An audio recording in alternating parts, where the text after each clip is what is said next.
avait 2 locataires à l'intérieur, du jour au lendemain, plus de loyer. J'ai vu votre vidéo sur YouTube, je sais que vous êtes mon propriétaire, donc de toute façon vous êtes blindé, donc je ne vous paierai pas. J'ai même des gens de ma famille qui savaient ce que je faisais, mais qui du jour au lendemain m'ont dit « mais comment tu peux dire une chose pareille sur Internet ?» Attends, je vends pas des armes, hein. Il m'a dit une phrase, Yomi, qui m'a vraiment parlé, il m'a dit « c'est quoi ton but dans la vie ?» Et le monde va dans une direction, je sais pas si elle sera catastrophique, je prédis pas quoi que ce soit, mais en tout cas elle sera incertaine.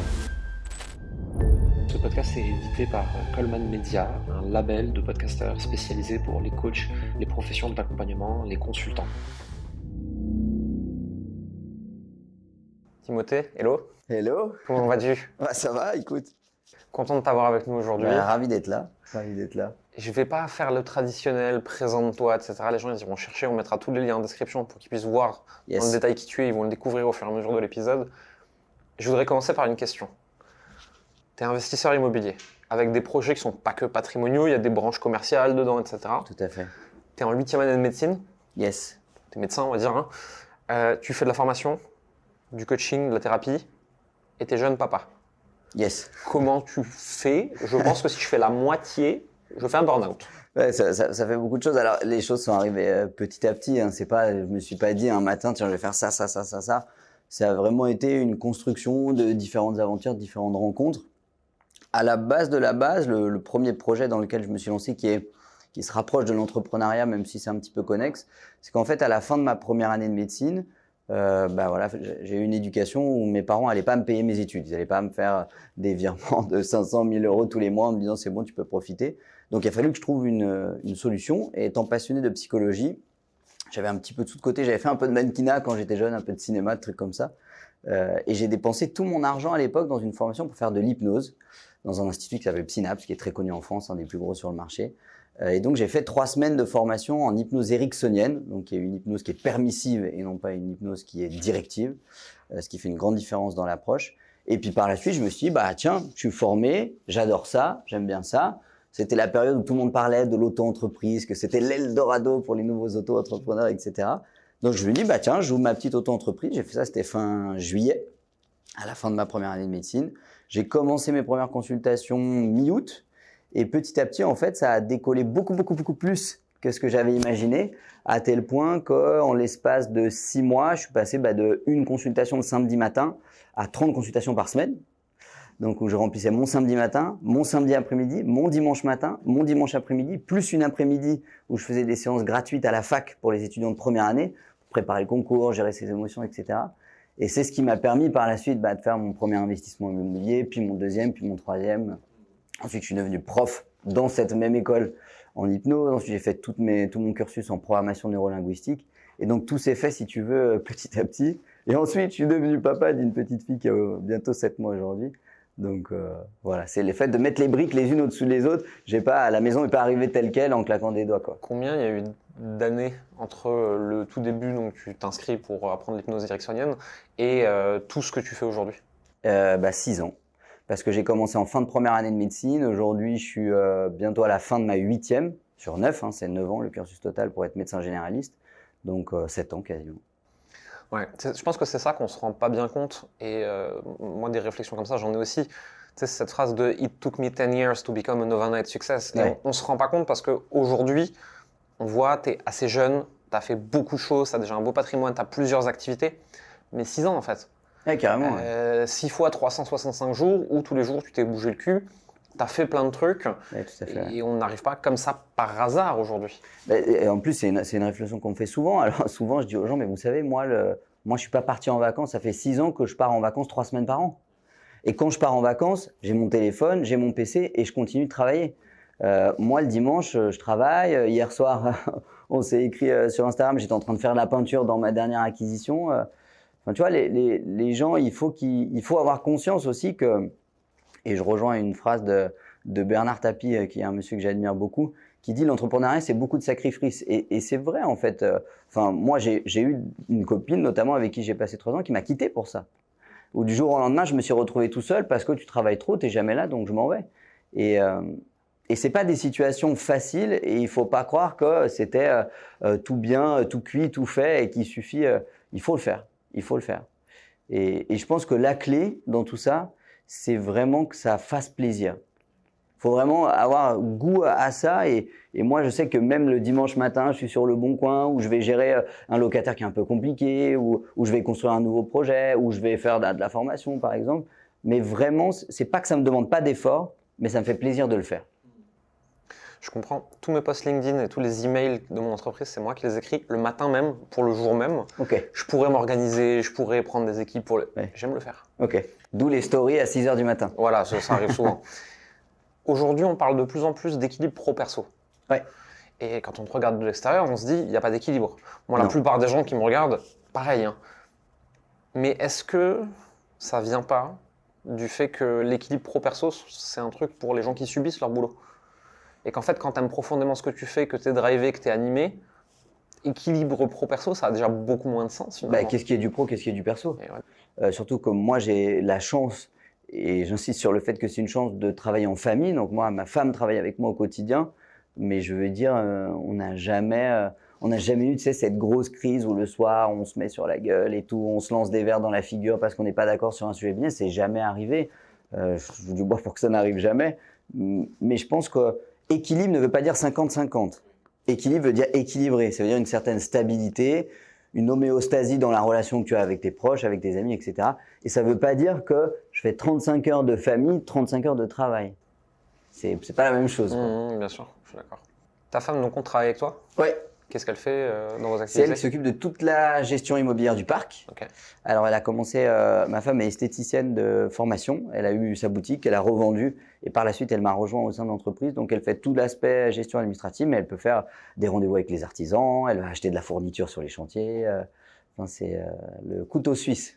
Comment elle gère avec un bébé? Enfin, 6 mois, c'est un peu moins un bébé, mais voilà. Comment ça se gère? Alors déjà, on a une grande chance avec ma femme, c'est qu'on a un enfant qui est facile. Il a fait ses nuits après 3 semaines de sortie de la mat, il faisait ses nuits. Elle faisait ses nuits, pour le coup, c'est une petite fille. Elle pleure pas, elle est sympa, elle chouine pas, elle n'a pas de RGO, elle n'a pas de colique. Donc déjà, ça aide. Deuxième chose, l'avantage de l'immobilier, c'est que beaucoup de choses peuvent se faire en distanciel en fin de compte. C'est délégable pour une partie, mais ça peut aussi se faire en distanciel, ce qui fait que ma compagne, elle peut travailler depuis la maison. Donc, elle peut tout à fait avoir un moment où elle travaille, un moment où elle s'occupe de la petite, un moment où elle retravaille. Et tout ça rentre dans le cadre d'une activité et d'un rythme de tous les jours. Et ça, c'est vachement facilitant. Et c'est facilitant notamment pour une personne, pour moi.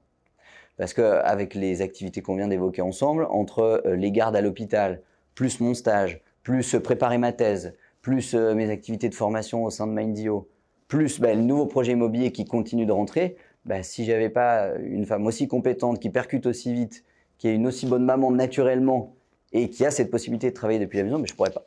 Dans les faits, je pourrais pas. C'est pas possible. J'ai vécu le même truc. Okay. Ma femme elle travaille aussi avec moi dans l'entreprise. Okay. Elle gère tout le pôle customer care, succès client, etc. chez nous. Okay. Et c'est elle qui s'occupe de notre fils à 95% en vrai. Hein, tu vois, ouais, je suis là pour les moments cool en vrai, mais oui. je suis pas tellement en train de pas gérer les problèmes. Pas trop, mais puis en même temps, juste j'ai repris le boulot et j'ai pas tellement le temps. J'ai le cheat code elle était éducatrice de jeunes enfants avant. Ok. Donc si tu veux, elle avait déjà bac plus 8 en couche, tu vois. Moi, la première fois qu'on m'en a mis une, j'étais là, je dis putain, mais comment ce truc, on dirait un origami. Je pense qu'il y a plein de gens aussi qui se rendent pas compte de ça, c'est que pour faire autant de choses et pour réussir, soit tu es seul et en fait juste tu cravaches 14 heures par jour, soit tu es une équipe en fait. Ouais, tout à fait. Et dans ta famille, il y a une équipe, il y a quelque chose de soudé et il y a quelque chose qui est important. J'ai l'impression que ça se popularise de plus en plus. Je vois de plus en plus de gens qui travaillent en famille, qui travaillent en couple, mais où c'était encore pas le cas dans nos milieux un peu internet il n'y a pas si longtemps que ça. Ouais. Comme si fallait faire une séparation des pouvoirs. Tu l'as remarqué aussi? Alors moi j'ai toujours vécu un petit peu ça parce que mon papa est généraliste également, ma mère est profession libérale, enfin beaucoup de personnes sont des professions libérales dans mes grands-parents, tout ça. Donc il y a souvent eu ce truc de, par exemple, monsieur est médecin installé et sa femme c'est la secrétaire du cabinet. Donc j'avoue que ça m'a toujours parlé et ça a toujours été un rêve partagé de mon papa et de moi-même de travailler en famille. D'ailleurs, j'aurais peut-être pas fait des études médicales si mon papa avait pas été dans le domaine. Dans les faits, c'est une vérité. Et ça aurait pas de sens pour moi de m'installer dans un cabinet où lui n'est pas. Enfin, je veux dire, ça n'aurait pour moi mais aucun sens. Alors, par contre, attention, quand tu travailles avec des amis ou de la famille, tu partages les bons moments comme les mauvais moments. Et partager les bons moments, c'est facile. Partager les mauvais moments, c'est là où ça demande une vraie gestion non seulement de tes émotions, de ton ego, parce que qui dit partager en famille, il n'y a pas de lui c'est le patron, lui il donne des ordres et lui il obéit. C'est une équipe. Et il faut avoir un système qui n'est pas vertical, mais qui est horizontal dans ton style de management, les feedbacks que tu vas donner. Et tout le monde n'est pas capable de te donner un feedback sans être un peu dur, un peu froid, un peu méchant. Donc c'est une compétence, je pense. C'est pas simple. Et puis, imaginons que tu es dans une période où ton boulot c'est gérer des merdes. Il y en a des périodes comme ça. Carrément. Tu as géré des merdes toute la journée, tu rentres le soir. Tu retrouves la personne avec qui tu partages ta vie, qui te partage toutes les merdes qu'elle a gérées également. Ouais. Et donc, tu te retrouves à rebouffer de la merde en fin de journée alors que tu voulais juste rentrer chez toi. C'est parfois challengeant. Ouais, carrément. C'est plus souvent cool que le contraire. Oui. Mais c'est parfois challengeant. Tant mieux, ouais, heureusement. Ouais. Mais pour reprendre le personnage que je citais tout à l'heure, Monsieur Tapi, je pense qu'effectivement, sa femme, ça n'a pas dû être facile tous les jours, ni pour l'un ni pour l'autre d'ailleurs, mais parce qu'il a eu beaucoup de problèmes et j'espère ne pas avoir autant de problèmes dans ma vie. Mais forcément, quand tout va bien, c'est plus facile à dire que quand tout va mal. C'est une certitude. C'est pas simple d'être conjoint d'entrepreneur. Je pense, ouais. J'ai quand même l'impression que on a un petit pet au casque et qui crée du positif dans le monde à plein d'égards. Hein. Oui. Mais on a quand même un petit pet au casque et je pense qu'on ne devrait pas être simple à vivre au quotidien Ouais. dans nos obsessions, nos lubies, nos façons de réfléchir. Ouais. Et c'est bien de le souligner de temps en temps que les gens qui partagent nos vies carrément, sont un peu accrochés, quoi. Ouais, carrément. Et c'est vraiment... moi, je sais que assez jeune, avec la vie que j'ai commencé à avoir, en fait, en première année de médecine, hein, c'était la première fois de ma vie où j'ai bossé 70 heures par semaine. Et on va dire j'ai gardé le même rythme depuis cette période-là. Je me suis toujours dit que si la personne qui partage ma vie, elle partage pas aussi ma vie professionnelle, ça va être compliqué en fait parce que quand tu travailles tous les jours beaucoup, que même quand tu travailles pas en fait tu travailles un petit peu. Alors qu'est-ce qui est travail, qu'est-ce qui est pas travail, hein, c'est toujours l'éternel débat. Mais quand elle te voit sur ton téléphone ou il te voit sur son téléphone le dimanche matin, le dimanche soir quand tu regardes un film, quand tu commandes des pizzas, en fait si elle ou il ne comprend pas non seulement pourquoi tu le fais, pourquoi c'est important pour toi et qu'est-ce que ça peut apporter non pas à moi perso mais à nous, pour le coup, là, nos enfants, etc., au bout d'un moment, il y aura un point de rupture. Il y en a un qui va prendre le chemin de randonnée ici, l'autre qui va le prendre ici. Et petit à petit, ça va créer ces distractions où on arrive après, comme moi je le vois souvent dans mon activité professionnelle, des personnes de 45, 50 ans qui disent « de toute façon, ça fait des années que je sais que ça va se finir. Ça fait des années que je sais qu'on n'a pas pris le même chemin. » Et pourtant, ça se trouve, il y a 10 ans qui sont passés. Et est-ce que c'est pas 10 ans de perdu d'une certaine manière ? Je pense qu'il faut éviter ça en restant cohérent dans ce qu'on veut faire, quoi. Bien sûr. Comment t'en es arrivé à travailler avec Mindeo et à ajouter encore la brique formation à tout ce que tu faisais déjà ? Alors c'est une histoire un peu particulière. Moi, avant de travailler avec Mindeo, je travaillais donc au sein de Psynaps, on l'a cité tout à l'heure, où je donnais des formations d'hypnothérapie, de programmation neurolinguistique, sur tout un tas de sujets, et un petit peu partout en France, au Strasbourg, Lille, Lyon, etc. Et j'ai décidé de réduire un petit peu cette activité et puis on part en week-end à Annecy avec ma femme. Pour le coup, on n'avait pas encore d'enfants. On est au bord de la piscine et je vois une story de Yomi qui dit « Recherche expert immobilier pour animer une formation, machin. » Si vous voulez postuler, cliquez sur le lien. Puis sur le coup, je le vois, je regarde ma femme, je me dis « Si je fais ça, je suis mort. » Donc je ne vais même pas poser la question, je ne vais même pas attendre le bâton pour me faire mal. Je me tais, je vais dans le sauna et je ne dis rien. Puis tu vois, la journée passe, on rentre le soir. Moi, j'habite pas très très loin d'Annecy. Puis dans la voiture, tu vois, c'est elle qui conduisait. Je lui montre, je lui dis « Ah, t'as vu, Yomi, il a posté ça et tout, ça pourrait être cool, t'en penses quoi ?» Il me dit « Bah ouais, super, t'as qu'à essayer. » Et là, je me suis dit « Bon, c'est peut-être un signe. » Et j'ai postulé, en fait, tout simplement. Et il y a eu un processus de recrutement via les personnes qui travaillent avec lui, ses managers, tout ça. Jusqu'au moment où on s'est rencontrés, on a bien matché. Et il m'a dit « Écoute, voilà, moi, j'ai comme projet de lancer une formation destinée à l'immobilier. Est-ce que ça te dirait de participer à ça ? Ton parcours est super top, tu as acheté beaucoup d'immobilier, donc tu as l'expérience. En plus, tu es jeune, c'est ce qui plaît aujourd'hui. Et c'est comme ça que ça s'est fait, en fait. C'est comme ça que ça s'est fait. C'est à partir de là que tu as lancé aussi la chaîne YouTube ? Exactement. Alors moi, je suis un mec qui ne suit pas du tout réseaux sociaux de base. D'ailleurs, avant de me lancer dans Mindeo, j'avais pas Snapchat, j'avais pas TikTok, j'ai pas Twitter. Enfin, je ne suis pas du tout. Et je ne suis vraiment pas souvent d'ailleurs. Et c'est à partir de là où il m'a dit pour qu'on puisse promouvoir, forcément il faut passer par là. Et au début, j'étais pas trop à l'aise. Moi, je suis plutôt dans une éducation où pour vivre heureux, vivons cachés. Et c'est vrai que ça apporte certaines contraintes quand même, hein, on va pas se mentir. Et il m'a dit une phrase, Yomi, qui m'a vraiment parlé. Il m'a dit, c'est quoi ton but dans la vie? Je dis, moi, franchement, ce qui me fait le plus vivre, c'est d'aider les gens. Il n'y a rien qui me satisfait plus que ça. Il me dit, toi, tu les aides un par un dans ton cabinet. Il me dit, mais YouTube, tu peux les aider 50 000 par 50 000. Si tu veux vraiment aider les gens, tu sais que la manière de le faire le plus, c'est YouTube. Et là, je me suis assis dans le fond de ma chaise, je me rappelle comme si c'était hier. Je me suis dit, ce mec est pas con. Du coup, je vais peut-être le suivre. Au pire, je teste et on verra ce que ça donne. Et donc, c'est comme ça qu'on a lancé l'aventure avec la chaîne YouTube, les réseaux sociaux, tout ça, pour partager un petit peu plus et donner envie aux gens.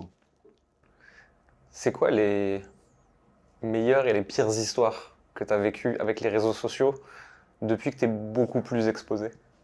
Les pires histoires, il y en a plein. C'est les mecs qui vont faire des vidéos sur moi en racontant des trucs qui n'ont ni queue ni tête. Un coup, il est raciste, un coup, il est machin, un coup, il est ceci, un coup, c'est pas vrai. Quand je vais dans un immeuble, en fait, c'est vrai. Il y a tout un tas de problèmes médiatiques déjà en tant que tels. J'ai eu des soucis avec ma hiérarchie médicale suite à l'expression d'opinion que j'avais sur le système de santé, que je n'ai pas le droit d'exprimer librement, d'où le fait que je ne l'exprimerai pas aujourd'hui. J'ai eu des soucis avec des locataires. Donc ça, c'est un truc que je referai jamais. C'est ce on en a discuté il y a pas longtemps avec Yomi d'ailleurs, de me filmer pour montrer un immeuble que j'ai acheté.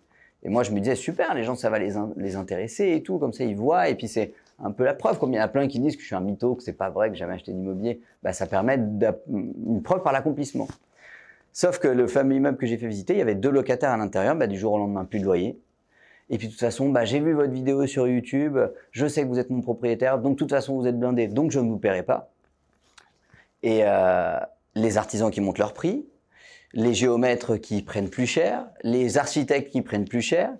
Donc, ça m'a quand même compliqué vachement la vie, d'une certaine manière, sur plein d'aspects. Des aspects plus personnels qui m'ont un peu plus touché, où j'ai même des gens de ma famille qui savaient ce que je faisais, mais qui, du jour au lendemain, m'ont dit « Mais comment tu peux dire une chose pareille sur Internet ?»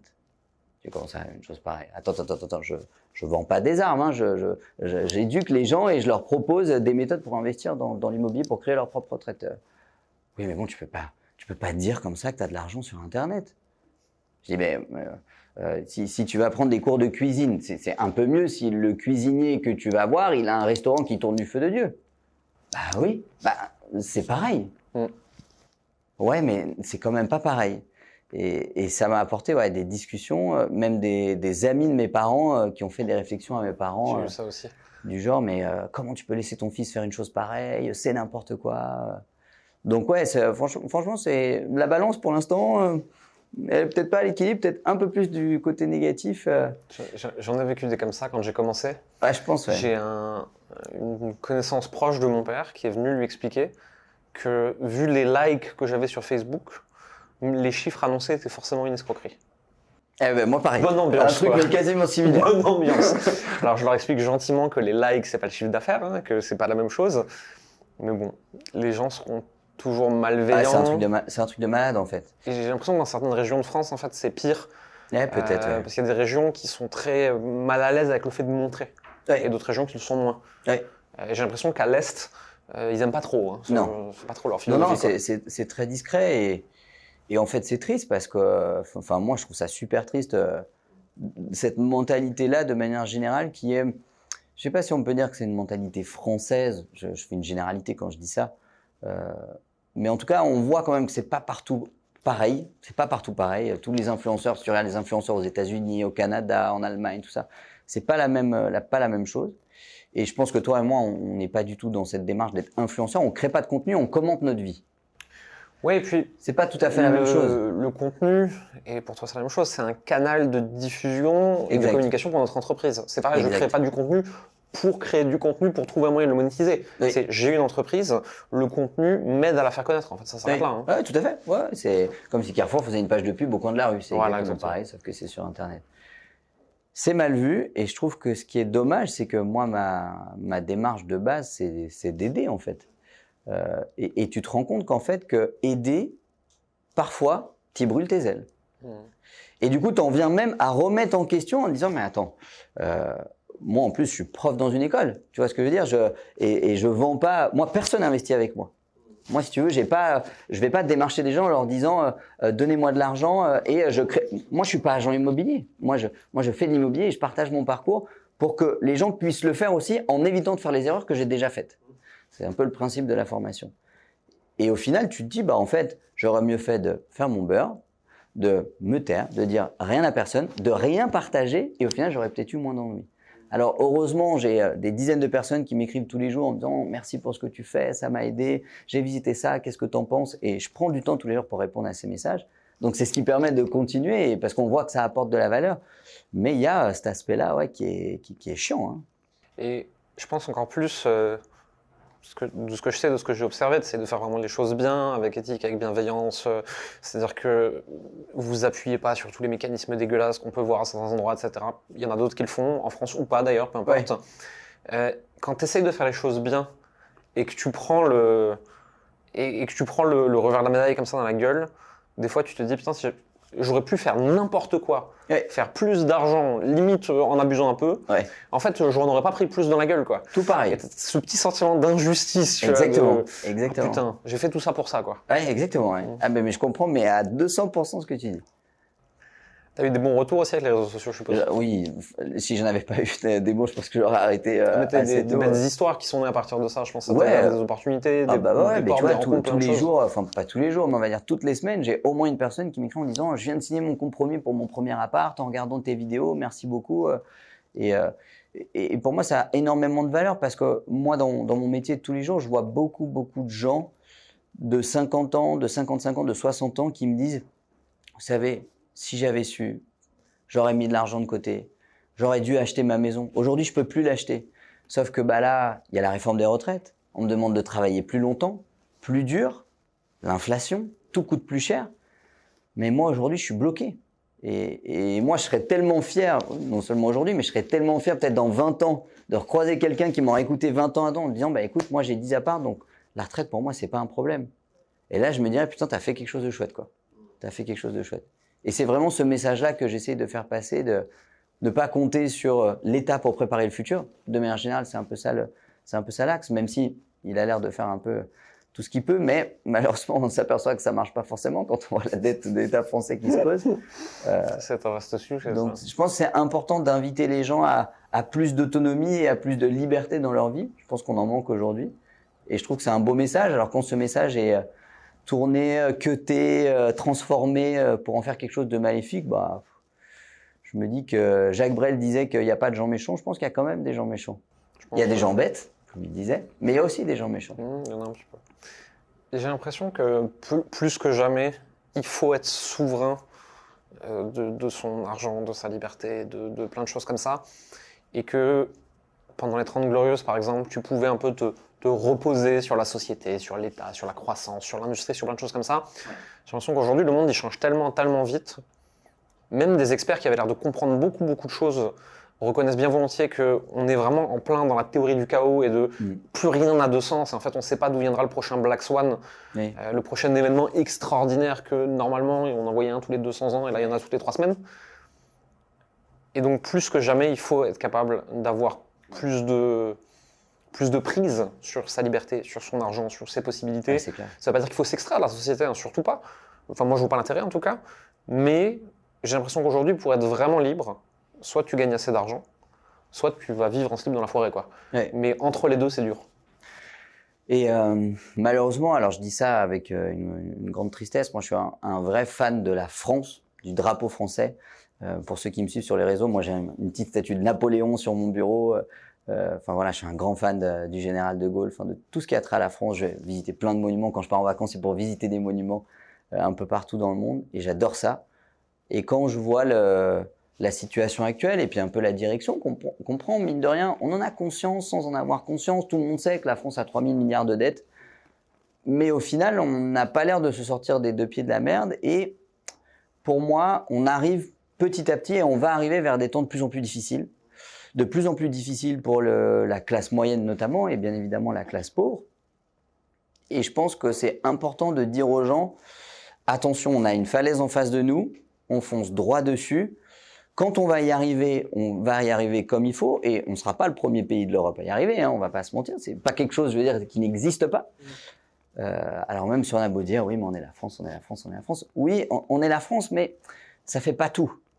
Et la Grèce, l'Irlande, à un moment, qui maintenant s'en sortent mieux, mais à un moment, Espagne, Portugal, ils sont pas trop bien non plus. Hein. Exactement. L'Italie, pareil. Enfin, je sais pas si tu connais ce proverbe. Alors moi, j'ai entendu, je crois que c'était le prince de Dubaï qui l'avait dit, mais je crois que ça vient de quelqu'un d'autre. C'est, on lui pose la question en interview, est-ce que vous êtes positif sur l'avenir de Dubaï, machin, ce que vous avez fait, c'est extraordinaire. Il dit, bah vous savez, pas trop en fait. Je dis, ah bon, il regarde comme ça, il dit, mais comment ça, vous n'êtes pas trop positif? Il dit, bah vous savez, moi, mon grand-père m'a toujours appris une chose, c'est que quand la vie est difficile, ça forme des hommes forts. Et quand les hommes forts sont au pouvoir, ça forme des temps faciles. Mais quand les temps sont faciles pendant trop longtemps, ça forme des hommes faibles. Et quand les hommes faibles arrivent au pouvoir, ça recrée des temps difficiles. Et je pense que malheureusement, et je dis ça avec une grande tristesse encore une fois, on est à l'aube de temps de plus en plus difficiles. Et c'est la raison principale pour laquelle j'ai investi beaucoup dans l'immobilier et que je continue beaucoup d'investir. Et que je souhaite que mes enfants continuent d'investir après moi dans cette même démarche, parce que je pense qu'on ne va pas aller vers quelque chose de plus en plus facile. Je suis d'accord avec toi là-dessus. On en parlait en off. Je disais, moi, il y a beaucoup de gens qui, quand ma femme est enceinte, m'ont dit, tu verras, quand tu auras un enfant, ta quête du toujours plus, ça va s'arrêter. Spoiler, ça s'est pas arrêté, ça a accéléré. Mais plus pour les mêmes raisons, plus par ego et par possibilité, mais plus parce que je regarde mon fils qui a 2 mois et demi aujourd'hui, au moment où on enregistre cette vidéo, et je me dis, je vois le monde dans lequel on est. Je vois le monde dans quelle direction il va. Je le laisse pas avec rien, c'est mort. Alors bien sûr, je lui donnerai des compétences, une éducation, je ferai tout ce que je peux, mais foncièrement, je ferai de mon mieux et on ne sait pas ce qui se passe. Il fera bien ce qu'il veut après. Mais surtout, en fait, je compte bien lui laisser un bouclier de sécurité pour faire face à l'avenir, quoi. Bien sûr. Et le monde va dans une direction, je ne sais pas si elle sera catastrophique, je ne prédis pas quoi que ce soit, mais en tout cas, elle sera incertaine. Et elle sera bordélique, et on sera dans la théorie du chaos, et on n'aura plus aucune certitude, on ne pourra plus s'appuyer sur rien en se disant « ce sera comme ça pendant 20 ans ». Des choses qu'on prend aujourd'hui pour acquises peuvent continuer à l'être, selon moi, pendant encore 100 ans, ou disparaître demain matin. Carrément. Et moi qui suis un peu control freak, ça fout mes chakras en bordel cette histoire. Hein. Et donc en fait, je commence à parier toutes les éventualités pour me dire ok, moi je me débrouille, mais faut que mon fils il manque de rien. Je suis d'accord. J'ai eu la discussion il y a pas longtemps avec un ami à moi qui me disait mais pourquoi tu fais de l'immobilier, pourquoi tu fais pas plus, je sais pas, pourquoi tu crées pas une boîte et tout. Je veux dire une boîte, tu vois, avec une vraie activité commerciale. Dans l'immobilier, il y a une certaine activité commerciale, mais ça reste quand même de l'investissement, du passif, plus ou moins. Et il me dit, regarde, moi, ma boîte de maçonnerie et tout, je pourrais la transmettre à mes enfants. Je lui dis, ouais, mais Coco, moi, ma fille, elle a l'air intelligente aujourd'hui, mais je ne sais pas si elle sera scolaire. Donc, je ne sais pas si elle fera des études. Je ne sais pas si elle percutera aussi vite que ce que moi, j'ai eu la chance de percuter parce que je ne connais pas son patrimoine génétique, j'en sais rien. Tu vois ce que je veux dire? Sauf que pour diriger une boîte entrepreneuriale, tout le monde ne peut pas le faire. Et il ne faut pas mentir aux gens, tout le monde n'est pas capable de diriger une boîte qui a 5, 10, 15, 20 salariés. Donc quand tu as des entrepreneurs qui disent « mais moi, j'ai une boîte de 50 salariés, je veux la transmettre à mes enfants », tu veux la transmettre, mais est-ce qu'ils pourront la diriger et eux-mêmes la transmettre à leurs enfants? Pas sûr. Moi, détenir un bien immobilier, créer du patrimoine, tout peut être géré par quelqu'un d'autre et de manière efficace. Donc je sais, j'aurai jamais ce souci, mais mes descendants, entre guillemets, mes enfants, n'auront pas ce problème de se dire « putain, on est le 14, j'ai 0 sur mon compte, et sauf que j'ai pas encore fait mes courses pour la semaine prochaine. » Et je pense que quelqu'un qui est capable de dire « oui, mais c'est pas une bonne astuce », c'est quelqu'un qui est déconnecté de la réalité. Et j'invite cette personne-là à aller une journée au contact vraiment des gens, comme moi je le fais dans mon métier de tous les jours, où je passe plus de temps à voir des gens pas trop heureux et pas trop en bonne forme que des gens heureux et en bonne forme. Mais la vraie vie, c'est celle-ci. La vraie vie, c'est que le 10 du mois, un Français sur 3 a 0 sur son compte. Et alors, on peut stigmatiser autant qu'on veut, mais il n'a pas 0 sur son compte parce qu'il est feignant. Il a 0 sur son compte parce que les règles du jeu ont changé tellement vite et sont devenues tellement complexes et on lui a tellement pas donné les armes pour progresser dans ces règles du jeu-là, que du coup, il se retrouve piégé. Et puis il dit, mais si je travaille plus, du coup, on va me pomper plus de charges sociales et d'impôts. Donc au final, je me dis qu'il vaut mieux rester au chômage. Mais quand je suis au chômage, la société me stigmatise en disant que je suis un branleur. Donc, quelle est la solution dans tout ça? C'est C'est un échange qu'on avait eu sur LinkedIn et qui a d'ailleurs créé le moment où on s'est dit il faut vraiment qu'on la fasse cette interview, cette discussion. Ouais. Et moi je disais, et ça a été mal compris en plus, je disais l'immobilier c'est pas un revenu passif, mais c'est le meilleur moyen de s'enrichir pour quelqu'un qui n'a pas les compétences entrepreneuriales ou la volonté de les acquérir. Exactement. Parce que, et ça tout le monde le dit, hein, l'immobilier, faut bosser. Il faut être un peu malin, mais c'est malin de la rue, il faut sentir le truc, il faut aller, voilà, c'est de la démerde. C'est de la démerde. T'as pas besoin d'avoir fait bac+8 pour faire du patrimoine immobilier, à moins que tu fasses des montages complexes, c'est encore différent, mais pour faire un patrimoine de base et l'accumuler sur toute ta vie, en gros, pas besoin d'être un génie, il faut juste pas faire de conneries. C'est pour ça que les formations comme la tienne sont très bien pour ça. On évite les grosses conneries et donc derrière, il y a vraiment juste à appliquer bêtement. C'est ça. Et il y a tout le monde qui a dit oui, tu dis que l'immobilier c'est pas bien. Non, j'ai pas dit ça. Je dis que moi, par exemple, dans mon cas, avec mes compétences entrepreneuriales, j'ai beaucoup plus d'effet de levier à faire croître ma boîte qu'à faire de l'IMO, même avec le levier bancaire, parce que je peux vraiment croître exponentiellement. Mais c'est pas le cas de tout le monde. Bien sûr. Et le levier bancaire qu'on a en France, et l'IMO pour quelqu'un qui a pas trop de compétences ou qui a pas envie d'en acquérir, c'est quand même un très bon deal, quoi. Même avec les taux actuels. Ah, mais carrément. On en a parlé il y a pas longtemps, je sais plus, j'avais commenté un post et tu as rebondi dessus en disant c'est fou comme dans le monde de la start-up, les gens ne comprennent rien à l'immobilier. Ah oui, non, ça c'est Je sais plus ce que c'était. C'était Jean de la Roche-Brochard qui disait chez Jocaris, je me souviens plus de son nom. Ah, peut-être, et qui disait en gros que l'immobilier n'était pas scalable du tout et qu'à la fin de la journée, une emmerde, c'était une emmerde, peu importe si t'avais mis de la tech par-dessus. Mais foncièrement, c'est pas qu'ils comprennent pas l'IMO, c'est qu'en fait, il y a des startups qui se basent sur l'IMO et qui font croire qu'elles sont des startups alors qu'elles sont des foncières. Et en fait, un WeWork est assimilé qui est foncièrement, c'est une foncière, c'est rien d'autre, quoi. Et qui essaie de se valoriser comme si c'était Facebook, bah ça pète. Bah, bien sûr. Ça marche pas, le tableau est pas juste. Et puis, enfin, je veux dire, le métier d'un investisseur, c'est de faire des maths. Mais des maths de base, hein, des calculs de rentabilité. Sauf que la plupart des gens vont dire « Ouais, mais l'IMO, tu fais les statistiques montrent que tu fais 6% par an. » Ah non. Ça, c'est les statistiques de l'actif. Mais l'immobilier à effet de levier auquel quasiment tout le monde a accès en France, tu fais beaucoup plus que 8% par an. Tu mets 10 000 euros dans la machine, ça te permet d'en emprunter 100. Par chez moi, avec 100 000 euros, tu achètes 2 T2 meublés, grosso modo, qui te rapportent 500 euros de loyer par mois. Ça veut dire que tu encaisses 12 000 euros de loyer pour 10 000 euros de mise. Donc, calcul de rentabilité, 12 000 divisé par 10 000 multiplié par 100, ça fait beaucoup plus que 4%. Alors les gens vont dire, ouais, mais... Ah non, mais comparons ce qui est comparable. C'est soit on compare la rentabilité sur le capital investi, soit on compare la rentabilité de l'actif. Mais la beauté de l'immobilier, c'est que c'est pas la même chose, justement. En bourse, tu mets 10 000, tu es à 8%, bah, ça t'apporte 8% de 10 000. Alors que dans l'immobilier, tu mets 10 000, ça va te rapporter 8% de 100 000. C'est ça, et c'est ça la beauté de l'effet de levier. Et c'est ça qui fait que tu peux pas aller plus vite dans la construction d'un patrimoine aujourd'hui en France, en ayant un emploi en France, que si tu fais de l'immobilier. Enfin, moi, pour le coup, pour avoir analysé plein de stratégies différentes, et c'est pas pour rien si tous les milliardaires de la planète ont plus de 50% de leur patrimoine en immobilier, quand même. C'est aussi plus stable sur la durée. Je pense que c'est ça aussi, tu vois, en termes de préservation de richesse. Moi, je me souviens il y a quelques années, quand j'étais encore en Alsace, mon père travaillait dans l'immobilier, en zone industrielle, zone commerciale. Et on avait pas mal d'amis qui venaient des pays d'ex-URSS et qui voulaient acheter en France. Et ils venaient, on les rencontrait. On disait, qu'est-ce que vous cherchez comme type de bien, quel type de renta? Ils répondent tous la même chose. M'en fous de la renta. Ça peut perdre de l'argent, pas un problème. Je veux placer mon capital en France. Exactement. En plus, pour le déficit foncier, Et du coup, vraiment, c'est là que tu comprends pourquoi il y a autant de grandes fortunes qui ont autant d'immobilier. Parce que, en termes de préservation de capital et de stratégie un peu sécuritaire, pas beaucoup d'endroits où tu peux avoir un truc aussi stable et avec aussi peu de volatilité, quoi. Alors, il peut toujours se passer des trucs, mais bon, foncièrement, c'est la même chose. Je discutais à l'époque avec un ami qui travaille dans la finance. Je lui disais, mais quand même, tous nos ETF, là, ils sont édités par BlackRock.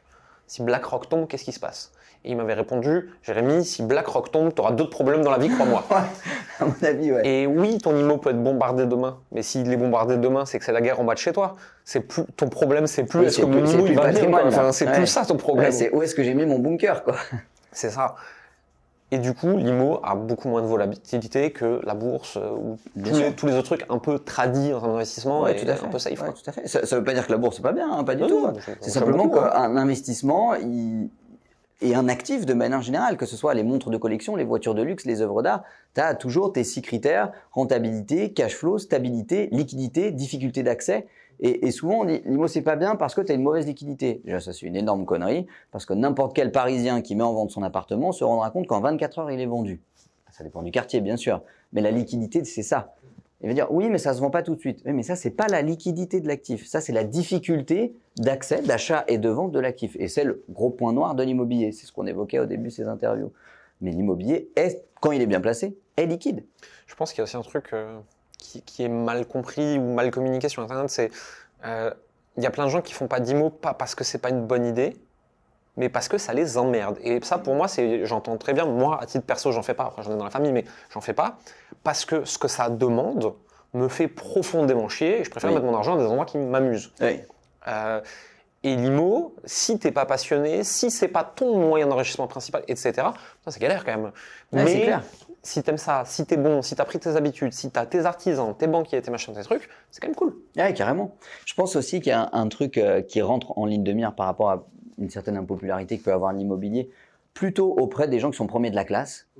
C'est parce que le problème de l'IMO, c'est que le dernier de la classe, il peut être souvent bien meilleur que le premier de la classe. Et quand dans ta vie, tu as toujours été le meilleur, et que tu vois, pour parler crûment, un branquignol qui rentre dans la négociation sur un bien immobilier et que le mec, il fait mieux que toi, alors que ce mec-là, c'était le mec qui était tout au fond de la classe, où tu disais, oh, lui, c'est vraiment un branleur et tout. Bah, en fait, il y a beaucoup de gens que ça frustre. Il y a beaucoup de gens que ça frustre. Et le problème de l'immobilier, c'est qu'il est accessible à tout le monde. Investir dans des startups, oui, maintenant, il y a certaines personnes qui contribuent vachement à ça. Je pense à Anthony Bourbon avec le Blast Club. Avec le Blast Club, tout ça, qui sont super top. Mais c'est encore pas aussi accessible que d'acheter un petit immeuble en province avec un local commercial au rez-de-chaussée, 2 apparts à rénover au-dessus. Non, et puis, tu mets en location. Alors déjà, tu peux pas faire d'effet de levier sur l'investissement startup. Déjà. En plus de ça, le private equity, le temps moyen de rentabilité, c'est 7 ans. Si tu as été bon, si tu as un portefeuille assez diversifié. C'est pas liquide. Parce que en private equity, tu as 90% de ton portefeuille qui va tomber à zéro. Et sur les 10% restants, si tu as de la chance, tu en as une qui va rattraper tout le reste. C'est pas toujours le cas. En plus, si les 10% restants font que x2, tu as perdu. Hein. Oui, tout à fait. Ça demande quand même soit plus de cash à allouer, soit de mieux maîtriser l'univers startup. Moi, en private equity, ceux que je connais qui arrivent à gagner sans se prendre la tête, c'est des mecs qui arrivent, Y Combinator, j'investis dans 100% du batch, le même ticket, il y en a bien un qui va faire x1000. Voilà. Faut du capital à déployer. Ouais, c'est ça. Et la banque, elle ne le donnera pas. Hein. Et il faut connaître. Exactement. Il faut connaître. Mais du coup, moi, je trouve ça super. Hein, mais moi, ce qui m'intéresse, c'est de véhiculer quelque chose que les gens que je vois tous les jours, que mes potes qui n'ont pas fait d'études, qui ont un métier plutôt standard, etc., peuvent faire aussi. Et malheureusement, private equity, quand le ticket minimum il est 40 000, si tu n'as pas 40 000 sur ton compte, tu fais pas. Je suis d'accord avec toi. Et en plus, il faut que tu sois au courant que ça existe. Je pense que c'est ça. Je pense que l'immobilier, c'est le moyen d'enrichissement le plus accessible pour le grand public. En France. En France. Parce qu'ailleurs, c'est encore différent. À l'étranger, ça peut être différent. Ouais, et encore. En France, on se plaint beaucoup des taux en ce moment. Oui. Et je parlais il n'y a pas longtemps avec un ami qui vient d'investir en Roumanie. Ouais. Leurs taux normaux sont plus élevés que nos taux actuels dont on se plaint. Ah bah ouais, et ils arrivent quand même à bosser, les gens. Hein. Ouais, bien sûr. En fait, si tu veux, c'est une question de conjoncture de marché. Le problème, c'est que, de manière générale, il y a pas mal d'études économiques. Charles Gave en parle très bien, que tu dois connaître, où plus les taux sont élevés, plus le prix de l'immobilier a tendance à stagner, voire à baisser. Ouais. Parce qu'en fait, c'est une question d'homéostasie. En fond, c'est la loi de l'achat et de la demande. Plus il y a de gens qui sont prêts à acheter ton produit, plus ça tire le prix vers le haut. Plus il y a de gens qui sont prêts à en vendre, plus ça tire le prix vers le bas. Et là, on est actuellement en France à une conjoncture de marché où les gens veulent encore les prix post-Covid, parce que eux, on leur a dit que ça valait tant, donc il n'y a pas de raison qu'ils ne le vendent pas tant. Et où les acheteurs se font leurs calculs, quand ce sont des investisseurs, de rentabilité, de cash flow, etc. Et comme ils ont bien fait leur classe et qu'ils ont regardé des vidéos sur YouTube, ils savent que ça sert à rien d'y aller puisque la banque va dire non. La banque, elle rentre dans l'ordinateur. L'ordinateur, c'est drapeau vert, drapeau rouge. Il n'y a pas de peut-être, de si oui, de si non. De manière générale, c'est oui ou non. Donc tu sais que si tu n'as pas ces critères-là, tu ne vas pas trouver de financement ou ça va être très très dur de le trouver. Donc, ce qui fait qu'on a aujourd'hui des biens sur le marché où ça fait 1 an qu'ils sont sur le bon coin. Ils ont reçu 10 offres qui étaient des offres au prix de leur valeur et les gens disent non. Donc, ce qui fait qu'en Roumanie, les taux sont plus hauts, mais le prix de l'immobilier est plus bas. Mais c'est une question, en fait, de proportion. Les gens ont autant de cash flow, ça reste la même chose, si tu veux. Complètement d'accord avec toi. Mais on voit tout doucement quand même les prix qui commencent à évoluer. Alors, pas à Paris. Qui a même commencé à baisser. Ouais, pas à Paris, parce qu'à Paris, ça reste quand même très. Mais après, il y a tellement peu d'offres par rapport à la demande que c'est un peu délicat. Et puis, il y a deux types d'immobilier en France. Il y a l'immobilier d'investissement et l'immobilier pour y vivre. Ouais. C'est pas du tout la même chose. Tu as des gens qui vont dire. Et un bien immobilier, on peut le valoriser de deux manières différentes. Soit c'est un bien immobilier locatif, à ce moment-là, qui va l'acheter? Un investisseur. Un investisseur, qu'est-ce qu'il regarde? Non pas le prix au mètre carré, la rentabilité. Et on sait aujourd'hui qu'un investisseur moyen, il va acheter entre 6 et 8%, grosso modo. Tu veux vendre un appartement à Paris à une famille pour y vivre, eux, ils n'ont pas calculé la rentabilité. Ils regardent le prix au mètre carré.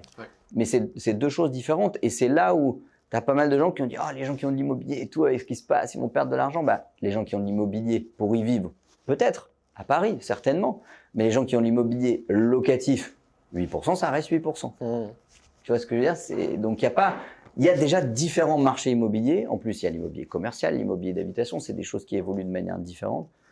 Donc, on ne peut pas faire de théorie en disant « Le marché immobilier va se cracher, c'est la fin, etc. etc. » Je pense qu'il y a certains types de biens immobiliers qui sont plus dans la merde que d'autres, en fait. Juste, bien sûr. En fonction de l'offre et de la demande, encore une fois. L'habitation, je pense pas qu'il y aura tant de problèmes que ça.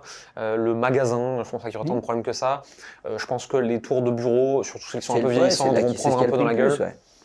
Et c'est normal, en fait. Et puis, c'est pas censé être autrement, en fait. Ouais, c'est sûr. Et puis, je veux dire, c'est là aussi le métier, entre guillemets, de l'investisseur, c'est de savoir ce que c'est une bonne diversification, que même quand on fait de l'immobilier au sein de la tranche de ton camembert qui est immobilier, tu peux te diversifier. Tu peux faire de la petite surface pour étudiants, tu peux faire de la grande surface pour faire du co-living pour personnes âgées, tu peux faire plein de choses. Et c'est là aussi l'intérêt de savoir comment ça marche et d'avoir ces bases-là, savoir ce que c'est la liquidité, savoir comment on se diversifie, les proportions et s'inspirer de gens qui ont déjà eu des portefeuilles et voir comment est-ce qu'ils font. Complètement. Ça a changé quoi dans ta façon de voir ton activité professionnelle et patrimoniale d'avoir un enfant? Ça a tout changé. En fait, ça a tout changé parce que moi, je vois un petit peu ça comme un Monopoly de la vie, grosso modo. Sauf que jouer au Monopoly pour toi ou jouer au Monopoly pour une équipe, c'est pas du tout la même chose. Alors moi, à titre personnel, ça me met un petit peu plus de pression sur ce que je fais, la manière dont je le fais, etc. Et surtout le fait de ne pas ramener de pression négative, etc., qu'on peut avoir dans la vie de l'entrepreneuriat de tous les jours à la maison. Mais surtout, ça donne du sens, en fait. On comprend encore plus pourquoi on le fait. Et moi, je sais que si demain, pour le coup, ma petite fille, je ne l'ai pas depuis longtemps, mais si demain, ma femme n'était pas là, je ne ferais pas ce que je fais. Parce que ça ne m'intéresse pas de le faire pour moi. Moi, si tu veux, je dépense 1 800 € par mois. Ma chemise, c'est une chemise qui vient de Primark. Je n'ai pas de vêtements chers, je n'ai pas de montre chère. J'ai un rythme de vie plutôt basique. Donc, moi, j'ai pas besoin de ça pour l'aspect financier. Moi, c'est vraiment la performance, c'est du sport en fait. Et quand tu te mets à faire du sport avec une équipe, des gens qui tiennent à toi et qu'en plus, au vu de tout ce qu'on vient d'évoquer, on sait que ce sport-là, ça va devenir un sport qui va être déterminant dans la vie de tous les jours et que derrière toi, tu as du monde qui attend et qui en a besoin pour manger, ça donne un sens qui transcende. Je dis souvent à ma femme en rigolant que si elle n'était pas là, je serais en slip sur une plage en Thaïlande à faire 3 000 € par mois sur Internet en 30 minutes par jour et à rien foutre d'autre, quoi. Clairement, je suis complètement d'accord avec à un toi. moment, tu te dis, je veux qu'ils travaillent par envie, pas par obligation, dans des boulots qu'ils aiment autant que possible. On n'aime jamais 100% de ce qu'on fait, mais 90%, c'est quand même cool, hein, quand même. On a de la chance. Hein. On a créé un truc stylé. Que la famille, elle manque jamais de rien. Mais plus que ça, moi j'aime bien les mondes, j'aime bien les trucs comme ça, etc. Vraiment, moi je regarde l'avenir du monde et je me dis, soit tout va bien se passer, et tant mieux, j'aurai de l'argent pour faire des trucs rigolos, soit peut-être que demain, en fait, pour soigner mon enfant, il faut que j'ai beaucoup d'argent. Pour quitter le pays parce que quelque chose a dégénéré, socialement, international, peu importe, il faut que j'ai beaucoup d'argent. Et en fait, je préfère me dire, je suis un peu parano, et au pire, je l'aurais été pour rien, et je me retrouverais dans un endroit calme et agréable avec de l'argent, et je pourrais en profiter. Soit j'ai pas été parano pour rien, et au moins j'ai prévu des choses quand même. Exactement. Il vaut mieux être le joueur du Monopoly qui a des immeubles sur toutes ses cases. C'est ça. Seuls les paranos survivent. Ouais, c'est clair. Aujourd'hui, ton process de création, YouTube par exemple, ça ressemble à quoi?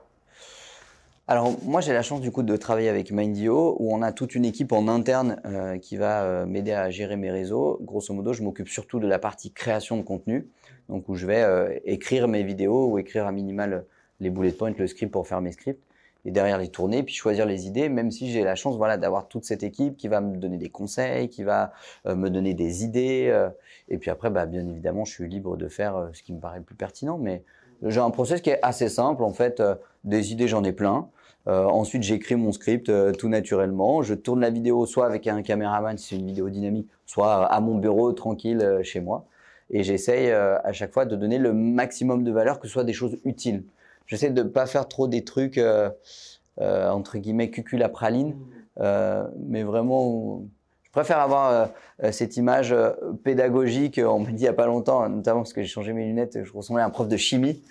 Donc je préfère avoir cette image de prof de chimie plutôt que le mec qui se filme sur la plage à Bali et tout pour dire moi j'ai réussi tout ça. C'est fatigant, ça faut arrêter. J'ai rien contre ça, je trouve ça très bien et je pense que ça peut motiver certaines personnes, mais moi ça me correspond pas trop quoi. Je comprends. Je suis pas sur la plage à Bali. Ouais. J'ai l'impression que tu as un peu de types de contenus qui vont ressortir. Les contenus un peu marronniers de base qu'il faut faire quand on est dans la niche IMO. Et que ça, c'est un peu les équipes de Mindeo qui te disent regarde, tiens, ça serait pas mal, ça serait pas mal. Après, tu te débrouilles, quoi. Mais tu te donnes des idées. Et après, il y a je suis en train de faire tel projet IMO, il faut absolument qu'on en fasse un blog parce que ça va être trop cool, je le commente. Exactement. Exactement. Okay.